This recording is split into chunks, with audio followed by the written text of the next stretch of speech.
We weren't expecting a tightening cycle really to start until April.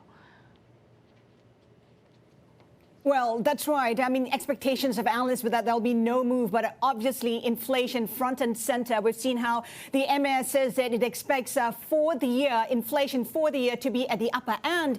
And in 2022, it is between 1% to 2%, which is quite a surprise as well. Remember that when you take a look at inflation in Singapore, it's been on the uptick, 1.8% on average. And there were expectations by Bloomberg Economics that we will see this shift, unlike the others. And taking a look where we are, if you recall, back in March 2020, Singapore MAS did move the center of the band lower, essentially providing the biggest monetary easing since 2009, the financial crisis. Now, with this move, it is countering that move with expectations of inflation going higher.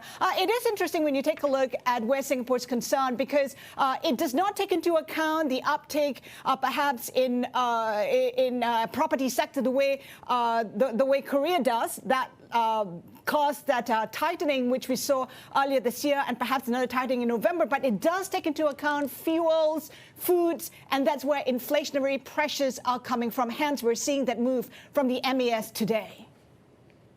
Really interesting that only one economist surveyed by Bloomberg had expected the MAS to actually raise the slope of its currency band, and they did. It seems a lot of central banks these days are really surprising to the upside when it comes to dealing with inflation. They've also dropped their accommodative language that they had in previous statements. What does this say about the move forward for Singapore? Well, the thing, you have to put this in perspective, Sherry. Most central banks review their policy every 6 to 8 weeks. Singapore reviews its policy every 6 months, so it has to be forward-looking.